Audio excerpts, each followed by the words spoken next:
Do you have an Amazon Alexa enabled device? You can now listen to my podcast on that device. Just go to Alexa Skills, search for K-12 Education Untangled, click Enable to enable that skill, and voila! You're now able to listen to my podcast via your Alexa enabled device.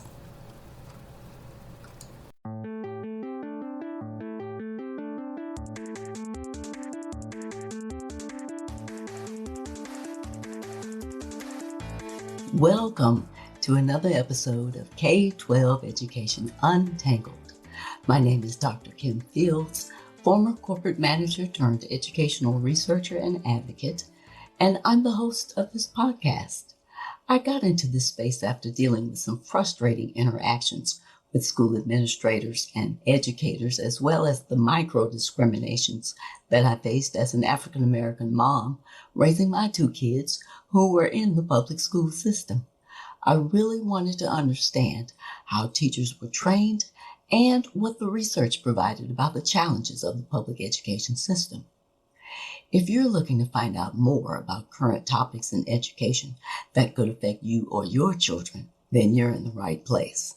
On today's episode, I'll be discussing my thoughts on doing what's required. I was half listening to my husband bellyache, complain, and whine about being, quote-unquote, domesticated. In his monologue, which he rehearses about 3 times a week, every week, he lamented about having to do the laundry, cook meals, make the beds, do some cleaning, as if those tasks were somehow beneath him to do. In other words, it seemed as if his perspective was that he shouldn't have to do these menial tasks, that he should be doing more important things. As my patience was growing thin, I simply stated, we do what's required. Simple yet profound, and thankfully, it shut the prologue of poor, pitiful me down. This is what led to today's topic in this episode. We do what's required, whether that's for the smooth running of a household, a business, or a family unit. It's just the reality if there is to be efficient productivity in daily operations. I'll discuss each of these areas one at a time.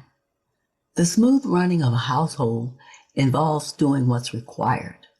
It's not about attitudes like whether I feel like it, procrastination, or disorder, because doing nothing is easier. It's about doing the work that's required in order for the household to function effectively and efficiently. Can you imagine the state of the household if everyone in that house decided that they didn't want to or didn't feel like doing the tasks that were required? It would be a disaster. The work could be divvied up between those who are old enough to handle the responsibility and can do the job well, and everyone needs to pitch in. There's no magical wand that's going to make everything go away or be put in order. You just have to put the work in. You typically eat every day, so groceries need to be purchased. Meals need to be prepared and cooked. Dishes need to be washed. And even if you use paper plates and cups and plastic utensils, the pots that you cook the food in still need to be washed. Of course, this too could be avoided if you are a microwave user. However, the microwave still needs to be cleaned. There's no getting around the need to wash dishes or clean up. The trash also needs to be emptied on a regular basis. Floors need to be swept and mopped, and carpets or rugs need to be vacuumed.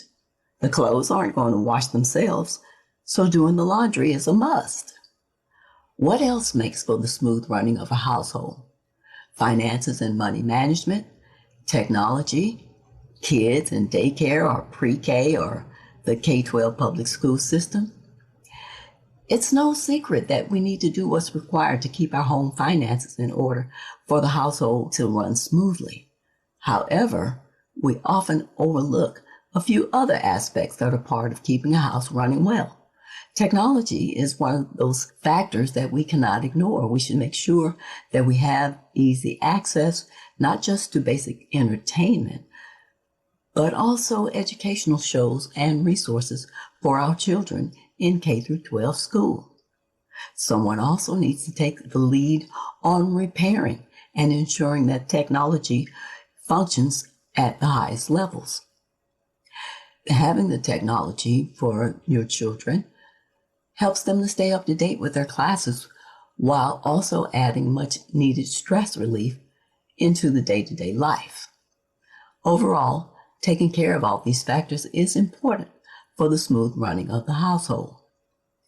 And for many of you, the traditional notion of smooth running household is predicated on the we do what's required attitude. Other items that help maintain a smooth running home include enrolling kids in daycare or pre-K, even keeping up with the K-12 school schedule and coordinating those schedules so that each person knows who's dropping the kids off and who's picking them up. Maybe sometimes finding babysitting services now and then will ensure time for the partners to bond with each other, which is also important. With many households having two working parents, it's become commonplace for some people to hire external help like gardeners, housekeepers, etc., to create a balanced family environment where everyone can feel secure and relaxed while the chores are taken care of. All in all, when we understand our roles accordingly and take proactive steps to fulfill them efficiently, it can achieve a harmonious household that runs smoothly. While we're on the subject of household chores, there really is no division of labor for the adults. Men can wash dishes, wash clothes, sweep floors, dust, vacuum, clean the bathrooms, and take out trash just like women can. Men can also cook, go grocery shopping, and take care of the kids, just like women can. There are some areas where one adult may have special skills over another, and for those areas, that adult should take the lead. However, this doesn't mean that the other adult is off the hook. We do what's required. I remember one time when I was a child that my mother got sick with the flu and was unable to do her usual activities around the house, like bathing the kids, feeding the kids, combing the girls' hair, which was an undertaking since there were 3 girls in my family, helping with homework, and my father had to step up and take over those activities for about 3 days until my mother was well. Yes, we may not have eaten the same thing that my mother would have cooked, and our hair may not have been as cute as it would have been had my mother combed it, but our hair was combed, our clothes were clean, we ate, and we completed our homework as assigned. We do what's required. Expecting the other partner to fulfill stereotypical roles that men have a tendency to hold on to sends a message to the other spouse that they're living with someone with a very chauvinistic perspective, which frankly is outdated in this day and age. That perspective can lead to resentment, anger, and disregard by the other spouse. A difficult conversation will need to ensue. Well, let's face it. If we're talking about speaking to our male spouse or partner about this, it's going to take more than one difficult conversation. I remember one of my pet peeves that my ex-husband used to say when I asked him to watch the kids when I went to go run personal errands for myself, when he said and referred to watching the kids as, quote unquote, babysitting. How are you going to babysit your own children? You're their father. You're not babysitting the neighbor's kids. They are your kids. Find something constructive to do with them that's actively engaging. It's not hard.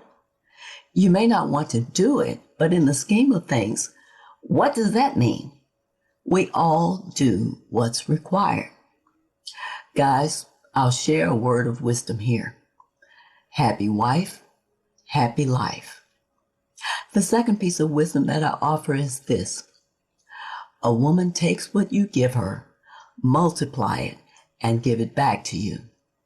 Regarding a house, a woman can turn a structure into a home by adding her special touch, special items, certain furnishings and pictures to make that structure feel warm and welcoming. On the other hand, if you give her grief, harsh words, disrespect, discouragement, and no attention, She will multiply what you give her and give it back to you. She's just doing what she's naturally built to do. Wise words to consider. Children aren't off the hook either. They can and should be assigned chores that are age appropriate. It helps them to understand what belonging to the family means and what the smooth running of the family unit as well as the household means. This teaches them responsibility and accountability.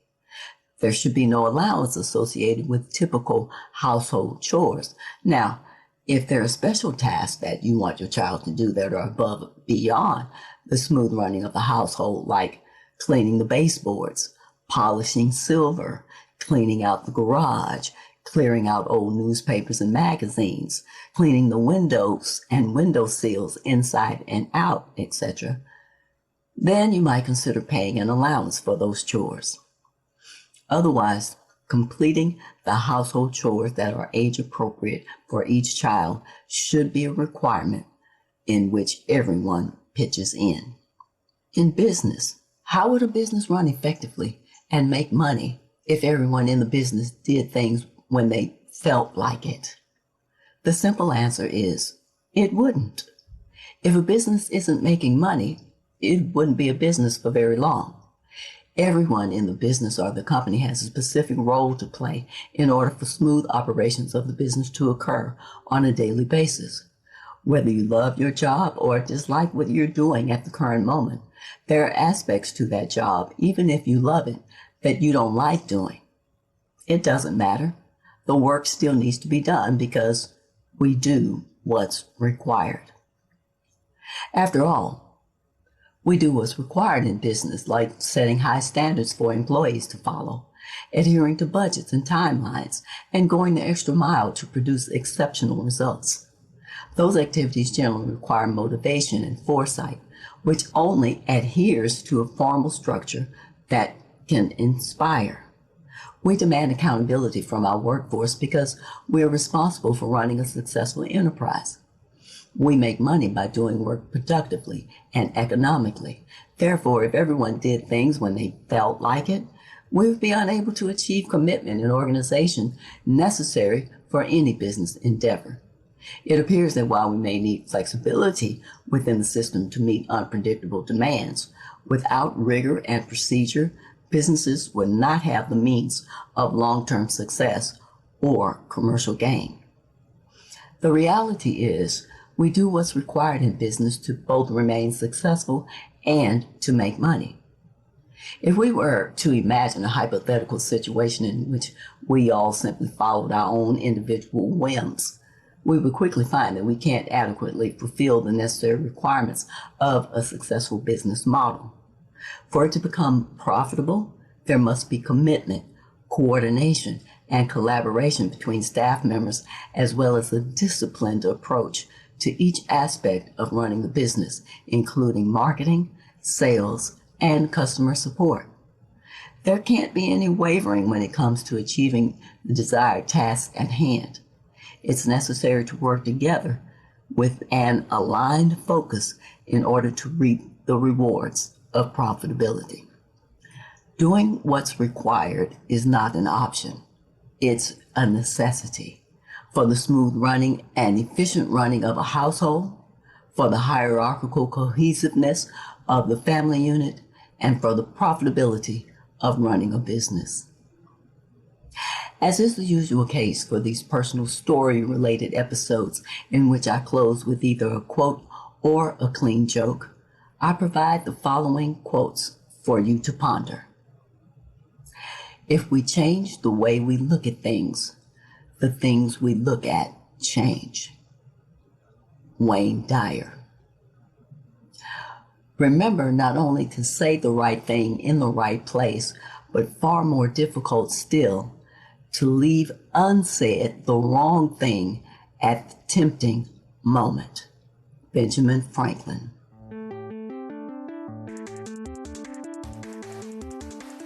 If this is the type of subject matter and discussion that resonates with you, please subscribe to my podcast on whatever service you're listening to this. Also, I'd love to hear from you. So please leave me a comment, a rating, or a review, and share this episode with anyone that you think would find it valuable. Be sure to tell your friends, family, and community about my podcast. Thanks for listening today. I hope you'll come back for more K-12 educational discussions with even more exciting topics to untangle. By the way, if you have an urgent question about a current situation or issue with you or your child's school, or a specific topic that you'd like for me to cover and explore, shoot me a quick email at kim@liberationthrougheducation.com to let me know what your question is. Anyone whose question is selected to be discussed on one podcast episode will receive a $25 Amazon gift card. You can also connect with me on Facebook, Instagram, and Twitter using the handle Kim J. Fields. Be sure to stay tuned. On the next episode of my podcast, I'll be discussing technology in the classroom, the good, the bad, and the ugly. Until next time, aim to learn something new every day.